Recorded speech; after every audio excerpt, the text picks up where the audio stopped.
उसको जो चोट लगी थी,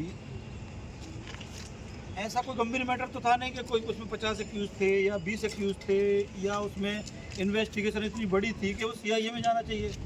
एक सिंगल एक्यूज था, सिंगल चाकू है, 307 का मुकदमा दर्ज हो गया। सर ये प्रश्न सारी मीडिया के मन में भी उठ रहा है। मैं पूरी बात आपको मैं पूरी बात बता रहा हूँ, उसके पीछे का कारण बता रहा हूँ। जी सर, सिंगल एक्यूज था, पकड़ा भी गया, और कोई अपराधी तो भागे नहीं है कि उनको कोई बहुत बड़ा एक ऐसा काम करना हो जिससे कि एक्यूज को लेके जाना पड़ा सीआईए में।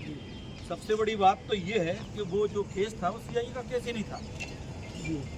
सीआईए का केस नहीं था, चलो सीआईए का केस था, एक्यूज गया है, एक्यूज के भी अपने राइट है, उसको भी चोट लगी है, चाकू लगा है, सबसे पहले उसका ट्रीटमेंट होना चाहिए। ट्रीटमेंट जो सक्षम हॉस्पिटल वहाँ होना चाहिए, और अगर लगता है कि उसको सुरक्षा है कि भागने की जगह, तो भाई आप गेट पे पुलिस वाला लगा सकते हैं। एक बात। दूसरी बात, बंदे को 5 तारीख को उठाया। कब उठाया? 5 तारीख को। आज हो रही है आपकी 8 तारीख, 3 दिन। कानून क्या कहता है? 24 घंटे के अंदर किसी भी अपराधी को अगर गिरफ्तार किया जाता है तो जो भी इलाका मजिस्ट्रेट है उसके यहाँ पेश किया जाना चाहिए।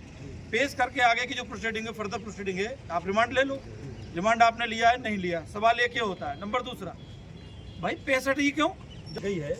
और सीआई में जब हमारे उसके 2 भाई पकड़े गए, एक भाई साथ में गया उसका, वो उसने स्टेटमेंट दिए। आज जो यहाँ के हमारे मुख्य न्यायिक मजिस्ट्रेट आए थे, मुख्य न्यायिक मजिस्ट्रेट के सामने उसके भाई ने स्टेटमेंट दी है, और ये स्टेटमेंट पुलिस के पास पहुँच गई है कि मैं और मेरा भाई दोनों को सीआईए ले गए, हम दोनों के कपड़े उतारे गए, दोनों भाइयों को कच्चा में बिठाया गया। उसके बाद उसके भाई वो पैनल के थ्रू होगा, पैनल के थ्रू हुआ और कॉज ऑफ डेथ आएगी। लेकिन क्या इस देश का इतना दुर्भाग्य है कि इस देश का संविधान खत्म हो गया है कि मृतक का परिवार ये कह रहा है कि हमें कानून पर भरोसा है, पुलिस पर भरोसा है, लेकिन पुलिस को ऐसा क्यों भरोसा नहीं है कि जिन अपराधियों ने, आज यहाँ सैकड़ों के लोग खड़े हैं। चेतावनी देना चाहता हूँ आपके माध्यम से, भीम आर्मी को कमजोर ना समझे लोग। भीम आर्मी को कमजोर समझने की कोशिश करेंगे, हम अपने भाई को न्याय दिलाना जानते हैं, और जल्दी से जल्दी अगर 2 घंटे के अंदर एफआईआर नहीं होती है तो बहुत बड़ी रणनीति बनाई जाएगी, और अगर प्रशासन फरीदाबाद में जो माहौल खराब होता है उसका जिम्मेदार पुलिस प्रशासन होगी। सुनने में आ रहा है कि पुलिस के नाम पे एफआईआर दर्ज करने को तैयार है, जिनके कस्टडी में भी था। अगर है तो हम यहाँ खड़े हैं, हमें एफआईआर दे दें, हम अपनी बॉडी ले जाएं, क्योंकि आप बॉडी हम लेने खड़े हैं। जनाब ने, जो हमारे मुख्य न्यायिक दंडाधिकारी महोदय आए थे, सीजीएम साहब आए थे, उन्होंने एक लाइन ऐड की उसमें कि आप ये बॉडी लेना चाहते हो। मृतक के परिवार ने, भाई ने, पापा ने कहा है कि हम बॉडी लेना चाहते हैं, लेकिन हम बॉडी जब लेना चाहते हैं कि जब हमें एफआईआर की कॉपी मिल जाता। तो जज साहब ने ये लिख दिया, और फिर उसके बाद जज साहब ने ये कहा, एसीपी साहब को बुलाया था अंदर कि भाई पुलिस का काम पुलिस करे, जज का काम जज करेगा।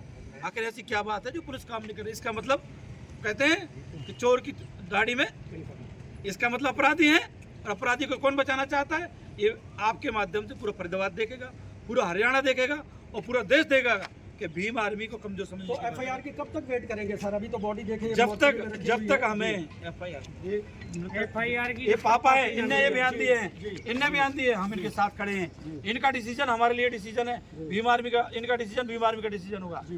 आप अगर बॉडी लेते हैं एफआईआर से पहले तो इनके साथ हैं, और अगर ये कहते हैं कि नहीं हमारे एफआईआर पहले होगी, बॉडी बाद में, तो बॉडी बाद में। ये उनके पिताजी खड़े हैं। बेशक से कितना भी इंतजार करना पड़ेगा। जज ने लिख लिया मजिस्ट्रेट साहब ने कि बॉडी हम जब लेंगे, बयानों में लिखा गया है, जब हमें एफआईआर दी। तो आप क्या चाहते हैं, बॉडी एफआईआर के बाद लेना चाहते हैं एफआईआर से पहले?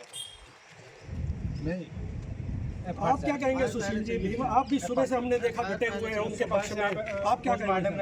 सुबह से मेरे साथ नहीं हो गया, और अभी परिवार के साथ पंचायत होगी, भीम आर्मी महापंचायत करेगी, और कल आज सैकड़ों में, कल हजारों में संख्या होगी। पुलिस कमिश्नर साहब का घेराव किया जाएगा।